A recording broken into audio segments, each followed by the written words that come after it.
ओम शांति। 16 नवंबर सन 1924 की प्रातः मुरली में बाबा हमसे कहते हैं, मीठे बच्चे, बाप आए हैं तुम्हें रूहानी हुनर सिखलाने, जिस हुनर से तुम सूर्य चांद से भी पार शांति धाम में जाते हो। बाबा कहते, मीठे बच्चे, बाप आए हैं तुम्हें रूहानी हुनर सिखलाने, जिस हुनर से तुम सूर्य चांद से भी पार शांति धाम में जाते हो। प्रश्न है, साइंस घमंड और साइलेंस घमंड में कौन सा अंतर है? क्या प्रश्न है? साइंस घमंड और साइलेंस घमंड में कौन सा अंतर है? उत्तर में बाबा कहते, साइंस घमंडी चांद सितारों पर जाने के लिए कितना खर्चा करते, शरीर का जोखिम उठाकर जाते। उन्हें यह डर रहता है कि रॉकेट कहाँ फेल ना हो जाए।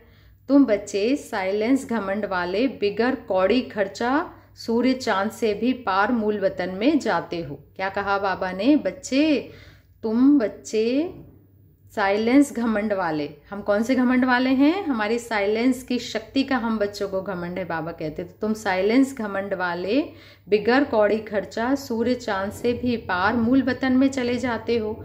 तुम्हें कोई डर नहीं, क्योंकि तुम शरीर को यहाँ ही छोड़कर जाते हो।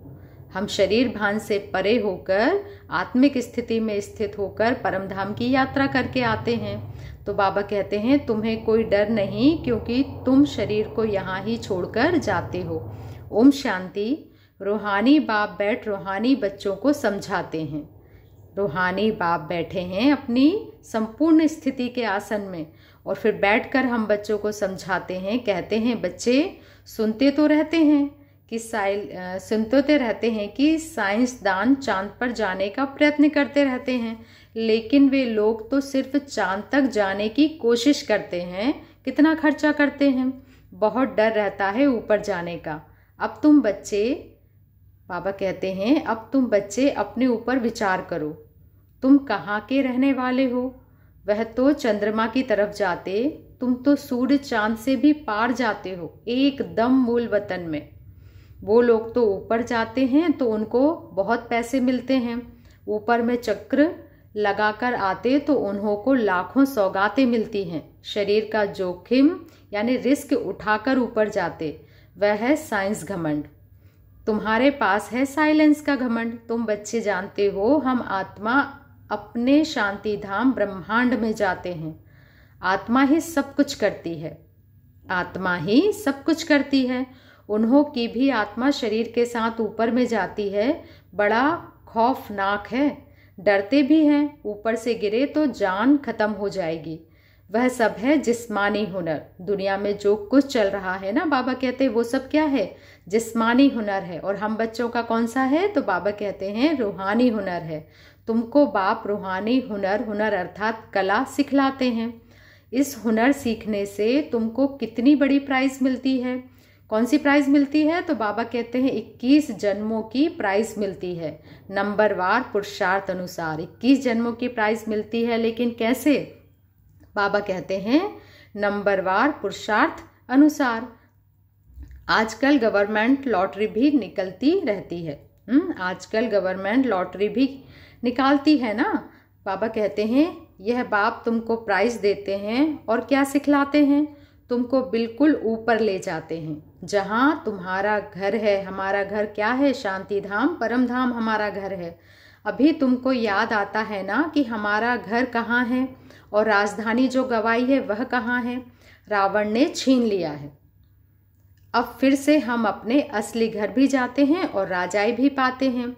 मुक्ति धाम हमारा घर है, यह कोई को पता नहीं है। बाबा कहते हैं इस समय आत्माएं सब कुछ भूल गई हैं कि हमारा घर मुक्ति धाम है, जहां हमें फिर से पवित्र पावन बनकर वापस जाना है।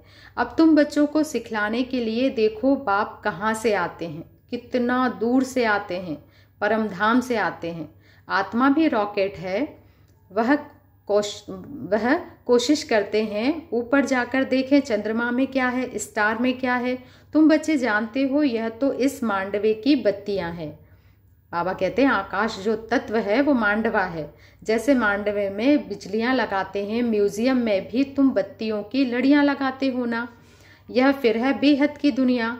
बाबा कहते हैं इसमें यह चांद, सूर्य, सितारे रोशनी देने वाले हैं। क्या कहा बाबा ने इस मांडवे में? सूर्य, चांद, सितारे रोशनी देने वाले हैं। मनुष्य फिर समझते हैं सूर्य, चंद्रमा यह देवताएं हैं, परंतु यह देवता तो है नहीं। अभी तुम बच्चे समझते हो बाप कैसे आकर हमको मनुष्य से देवता बनाते हैं। यह ज्ञान सूर्य, ज्ञान चंद्रमा और ज्ञान लकी सितारे, ज्ञान सूर्य शिव बाबा, ज्ञान चंद्रमा ब्रह्मा बाबा और ज्ञान लकी सितारे हम बच्चे हैं। ज्ञान से ही तुम बच्चों की सदगति हो रही है। अंडरलाइन करेंगे इस बात को। हमारे प्यारे बाबा कहते हैं ज्ञान से ही हम बच्चों की सदगति हो रही है। तुम कितना दूर से आते हो, बाप ने ही घर जाने का रास्ता बताया है। सिवाय बाप के कोई भी वापस अपने घर जा नहीं सकते। बाबा कहते हैं सिवाय बाप के कोई भी वापस अपने घर जा नहीं सकते। बाप जब आकर शिक्षा देते हैं तब तुम बच्चे जानते हो, यह भी समझते हो हम आत्मा पवित्र बनेंगे तभी अपने घर जा सकेंगे। फिर या तो योग बल से या सजाओं के बल से पावन बनना है। बाप तो समझाते रहते हैं जितना बाप को याद करेंगे उतना तुम पावन बनेंगे। क्या कहा बाबा ने? बाबा तो समझाते रहते हैं बच्चे तुम जितना पावन बनोगे, क्या करोगे? जितना बाबा को याद करोगे उतना पावन बनोगे और उतनी जल्दी हम परमधाम में जा सकेंगे। याद नहीं करोगे तो पतित ही रह जाओगे, फिर बहुत सजा खानी पड़ेगी। याद नहीं करोगे तो पतित रह जाओगे, फिर बहुत सजा खानी पड़ेगी और पद भी क्या हो जाएगा? पद भी भ्रष्ट हो जाएगा। बाप खुद बैठ तुमको समझाते हैं। कितनी पावरफुल बात है कि बाबा खुद बैठकर हम बच्चों को समझाते हैं। तुम ऐसे ऐसे घर जा सकते हो। क्या समझाते हैं बाबा की बच्चे? तुम ऐसे ऐसे युक्ति से घर वापस जा सकते हो। ब्रह्मांड क्या है, सूक्ष्म वतन क्या है, कुछ भी पता नहीं। स्टूडेंट पहले थोड़ी ही कुछ जानते हैं, जब पढ़ना शुरू करते हैं तो फिर नॉलेज मिलती है। नॉलेज भी कोई छोटी कोई बड़ी होती है। बाबा कहते हैं ICS का इम्तिहान दिया तो फिर कहेंगे नॉलेजफुल। इससे ऊंच नॉलेज कुछ होती नहीं है। ये कलेक्टर बनने के लिए पहले नॉलेज होती थी। बाबा कहते हैं अब तुम भी कितनी ऊंच नॉलेज सीखते हो। बाप तुमको पवित्र बनने की युक्ति बताते हैं कि बच्चों मामे कम याद करो तो तुम पतित से पावन बनेंगे। असल में तुम आत्माएं पावन थी, ऊपर अपने घर में रहने वाली थी। जब तुम सतयुग में जीवन मुक्ति में हो तो बाकी सब मुक्ति धाम में रहते हैं। हम आत्माएं जब यहाँ सतयुग में पाठ बजाने आती हैं तो बाकी सभी युगों की आत्माएं ऊपर परम धाम में रहती हैं। मुक्ति और जीवन मुक्ति दोनों को हम शिवालय कह सकते हैं। मुक्ति में शिव बाबा भी रहते हैं, हम बच्चे अर्थात आत्माएं भी रहते हैं। बाबा कहते हैं यह है रूहानी हाईएस्ट नॉलेज जो बाबा हम बच्चों को सिखाते हैं। वह कहते हैं हम चांद के ऊपर जाकर रहेंगे।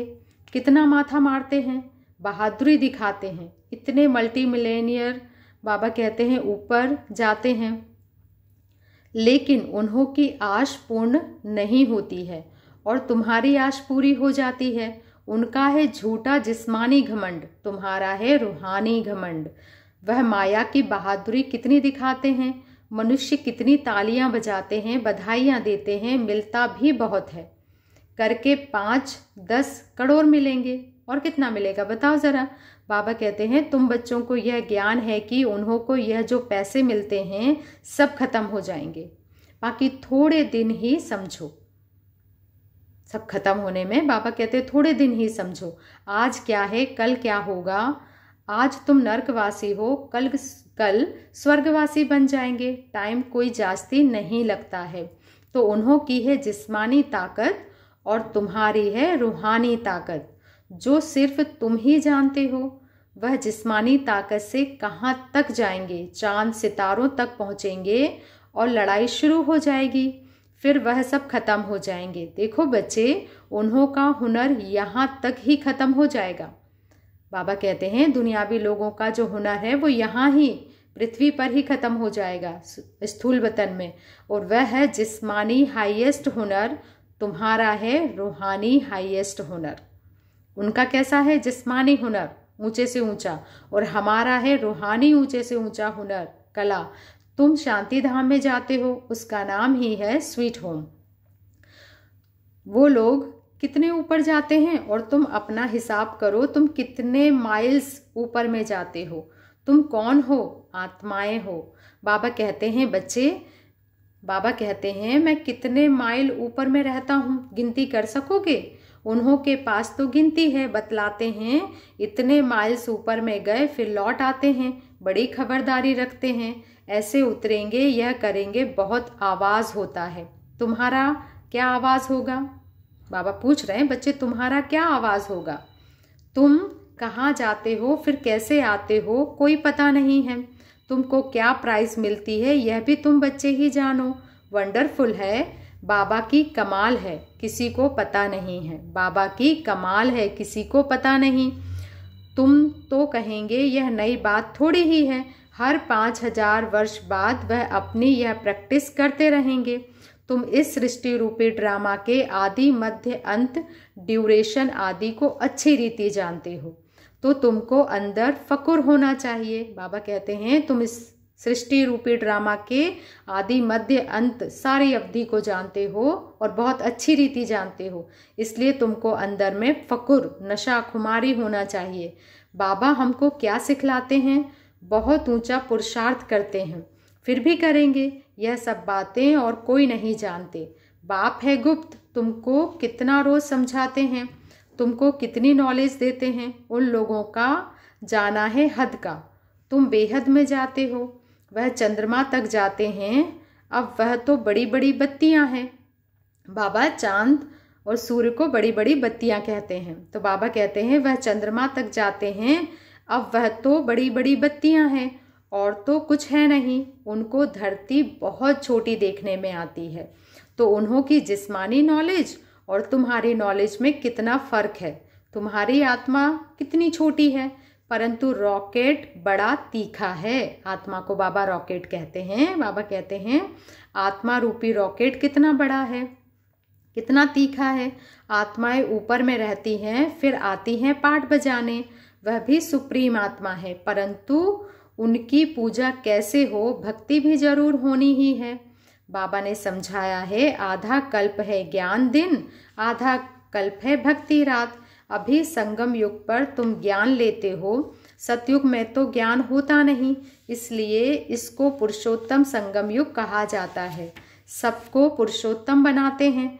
तुम्हारी आत्मा कितना दूर दूर जाती है, तुमको खुशी है ना? वह हुनर दिखाते हैं तो बहुत पैसे मिलते हैं, भले कितना भी मिले, परंतु तुम समझते हो वह कुछ भी साथ चलना नहीं है।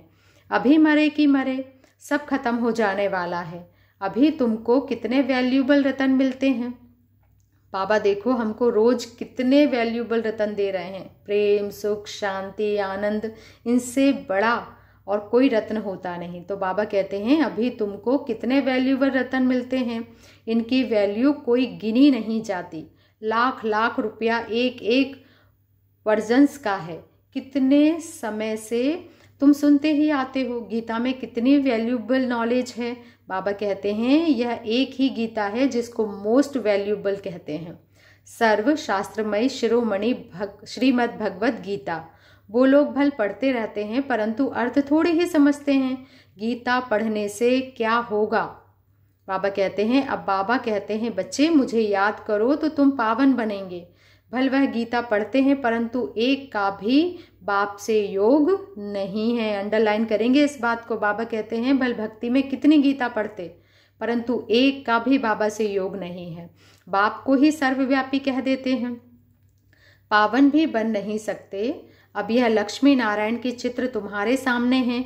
इनको देवता कहा जाता है क्योंकि देवी गुण है। तुम आत्माओं को पवित्र बन सबको अपने घर जाना है। नई दुनिया में तो इतने मनुष्य होते नहीं, बाकी सब आत्माओं को जाना पड़ेगा अपने घर।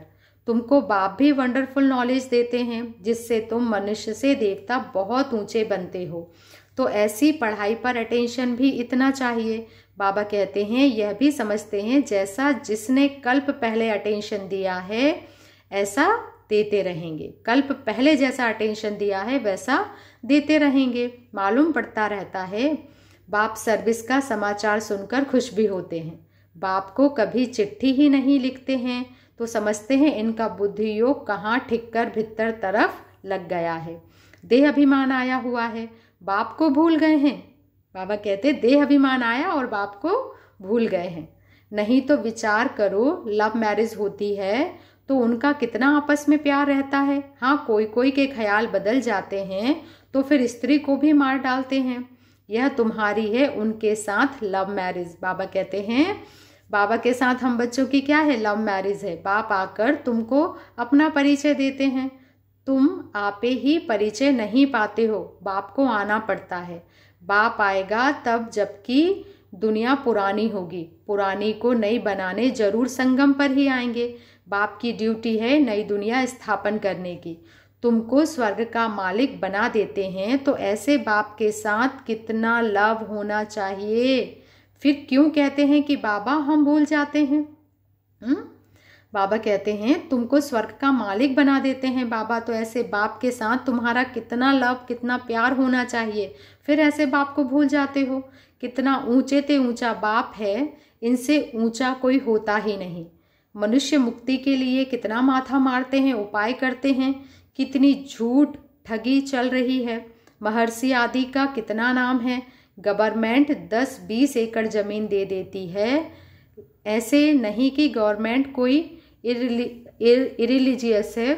बाबा कहते हैं उनमें कोई मिनिस्टर रिलीजियस माइंडेड है, कोई अनरिलीजियस है, कोई धार्मिक है, कोई धार्मिक नहीं है, कोई धर्म को मानते ही नहीं। कहा जाता है रिलीजन इज माइट, धर्म में शक्ति होती है। क्रिश्चियंस में माइट थी ना, सारे भारत को हब करके गए। बाबा कहते हैं अभी भारत में कोई माइट नहीं है, कितना झगड़ा मारा मारी लगी पड़ी है। वही भारत क्या था, बाप कैसे कहाँ आते हैं किसी को कुछ भी पता नहीं। तुम बच्चे जानते हो मगध देश में आते हैं जहाँ मगरमच्छ होते हैं। मनुष्य ऐसे हैं जो सब कुछ खा जाएं। क्या कह रहे हैं बाबा? मनुष्य कैसे हैं जो सब कुछ खा जाएं। सबसे जास्ती वैष्णव भारत था। यह वैष्णव राज्य है ना, कहाँ यह महान पवित्र देवताएं, कहाँ आजकल देखो क्या क्या हप करते रहते हैं। बाबा कहते देखो आजकल क्या क्या हप करते जाते हैं, आदमखोर भी बन जाते हैं, आदमियों को भी खा लेते हैं। भारत की क्या हालत हो गई है देखो। अभी तुमको सारा राज समझा रहे हैं, ऊपर से लेकर नीचे तक पूरा ज्ञान देते हैं। पहले पहले तुम ही इस पृथ्वी पर होते हो, फिर मनुष्य वृद्धि को पाते हैं। अभी थोड़े समय में हाहाकार हो जाएगा, फिर हाय हाय करते रहेंगे। बाबा कहते हैं स्वर्ग में देखो कितना सुख है। यह एम ऑब्जेक्ट की निशानी देखो। यह सब तुम बच्चों को धारणा भी करनी है। कितनी बड़ी पढ़ाई है, बाप कितना क्लियर कर समझाते हैं। माला का राज भी समझाया है। ऊपर में फूल है शिव बाबा, फिर मेरू प्रवृत्ति मार्ग है ना। बाबा कहते हैं निवृत्ति मार्ग वालों को तो माला फेरने का हुक्म नहीं है, यह है ही देवताओं की माला। उन्होंने कैसे राज्य लिया है, तुम्हारे में भी नंबरवार हैं। कोई कोई है जो बेधड़क हो, किसी को भी समझाते हैं। आओ तो हम आपको ऐसी बात बताएं जो और कोई बता ही नहीं सकते। बाबा कहते इतनी बेधड़क होकर समझाते हैं, सिवाय शिव बाबा के और कोई जानता ही नहीं। उन्हों को यह राजयोग किसने सिखाया? बहुत रसीला बैठ समझाना चाहिए। बाबा कहते तुमको इस ज्ञान के रस से भरपूर होकर फिर सामने वाले को समझाना चाहिए। यह 84 जन्म कैसे लेते, देवता, क्षत्रिय, वैश्य, शूद्र। बाप कितनी सहज नॉलेज बताते हैं। और पवित्र भी बनना है, तभी ऊंचा पद पाएंगे। सारे विश्व पर शांति स्थापन करने वाले तुम हो। बाप तुमको राज्य भाग देते हैं, दाता है ना बाबा, तो तुमको राज्य भाग देते हैं। वह कुछ लेता नहीं है, तुम्हारी पढ़ाई ही यह है प्राइज। तुम जितना अच्छा पढ़ोगे, बाबा कहते हैं, बाबा के लिए वही क्या है, प्राइज है, सौगात है। ऐसी प्राइज तो और कोई दे ना सके। तो ऐसे बाप को प्यार से क्यों नहीं याद करते हैं? लौकिक बाप को तो सारा जन्म याद करते हो, पारलौकिक को क्यों नहीं याद करते हो? बाप ने बताया है यह युद्ध का मैदान है, टाइम लगता है पावन बनने में। इतना ही समय लगता है जब तक पढ़ाई पूरी हो। ऐसे नहीं जो शुरू में आए हैं वह पूरे पावन होंगे। बाबा कहते हैं माया की लड़ाई बड़ी जोर से चलती है। अच्छे अच्छे को ही माया जीत लेती है। इतनी तो बलवान है, जो गिरते हैं वह फिर मुरली भी कहाँ से सुने। माया इतनी, बाबा कहते हैं, बलवान है, जो गिरते हैं वह फिर मुरली कहाँ से सुने। सेंटर में तो आते ही नहीं, तो उनको कैसे पता पड़े। माया एकदम वर्थ नॉट ए पेनी बना देती है, एकदम कैसा बना देती है, वर्थ नॉट ए पेनी, सबको दुख देने वाला। मुरली जब पढ़ें तब सुजाग हो, सुजाग मतलब फिर जागे। गंदे काम में लग जाते हैं। कोई सेंसिबल यानी समझदार बच्चा हो जो उनको समझावे, तुमने माया से कैसे हार खाई। कोई समझदार बच्चा हो जो बच्चे गिर गए हैं उनको समझाए कि तुमने माया से कैसे हार खाई। बाबा तुमको क्या सुनाते हैं, तुम फिर कहाँ जा रहे हो। देखते हैं इनको माया खा रही है तो बचाने की कोशिश करनी चाहिए। कहाँ माया सारा हप ना कर लेवे, फिर से सुजाग हो जाएं, नहीं तो ऊंच पद नहीं पाएंगे। सदगुरु की निंदा कराते हैं। क्या कहा बाबा ने, उनको समझाना चाहिए ताकि वो वापस आ जाए, नहीं तो ऊंचा पद नहीं पाएंगे और सदगुरु की भी फिर क्या करते रहेंगे, निंदा कराते रहेंगे। अच्छा, मीठे मीठे सिकिल दे बच्चों प्रति माता पिता बाप दादा का याद प्यार और गुड मॉर्निंग। रूहानी बाप की रूहानी बच्चों को नमस्ते, और हम रूहानी बच्चों की रूहानी माता पिता बाप दादा को याद प्यार गुड मॉर्निंग और नमस्ते। शुक्रिया बाबा, शुक्रिया। धारणा के लिए मुख्य सार में बाबा कहते हैं, बाप से साइलेंस का हुनर सीख कर इस हद की दुनिया से पार बेहद में जाना है। फकुर यानी नशा रहे, हम बाप हमें कितना वंडरफुल ज्ञान देकर कितनी बड़ी प्राइज देते हैं। दूसरा पॉइंट है, बेधड़क होकर बहुत रसीले ढंग से सेवा करनी है। बेधड़क होकर बहुत रसीले ढंग से सेवा करनी है। माया की लड़ाई में बलवान बन जीत पानी है। मुरली सुनकर सुजाग रहना है और सबको सुजाग करना है। आज का वरदान है, परम पूज्य बन परमात्म प्यार का अधिकार प्राप्त करने वाले संपूर्ण स्वच्छ आत्मा भव। परम पूज्य बन परमात्म प्यार का अधिकार प्राप्त करने वाले संपूर्ण स्वच्छ आत्मा भव। सदा ये स्मृति जीवन में लाओ कि मैं पूज्य आत्मा इस शरीर रूपी मंदिर में विराजमान हूँ। ऐसी पूज्य आत्मा ही सर्व की प्यारी है। उनकी जड़ मूर्ति भी सबको प्यारी लगती है। बाबा कहते हैं, कोई आपस में भल झगड़ते हो लेकिन मूर्ति को प्यार करेंगे क्योंकि उसमें पवित्रता है। तो अपने आप से पूछो, मन बुद्धि संपूर्ण स्वच्छ बनी है। बाबा कहते, बच्चे अपने आप से पूछो, हमारा मन बुद्धि संपूर्ण बना है, जरा भी अस्वच्छता मिक्स तो नहीं है। जो ऐसे संपूर्ण स्वच्छ हैं वही परमात्म प्यार के अधिकारी हैं। अंडरलाइन करेंगे इस बात को। क्या कहते हैं बाबा, जो संपूर्ण स्वच्छ हैं वही परमात्म प्यार के अधिकारी हैं। आज का स्वमान था, मैं स्वच्छ संपूर्ण स्वच्छ आत्मा हूँ। और आज का स्लोगन है, ज्ञान के खजानों को स्वयं में धारण कर हर समय हर कर्म समझ से करने वाले ही ज्ञानी तू आत्मा है। बाबा ने कहा, ज्ञान के खजाने को स्वयं में धारण कर हर समय हर कर्म समझ से करने वाले ही ज्ञानी तू आत्मा है। तो ये थी आज की साकार वाणी। अच्छा, ओम शांति। शुक्रिया बाबा, शुक्रिया।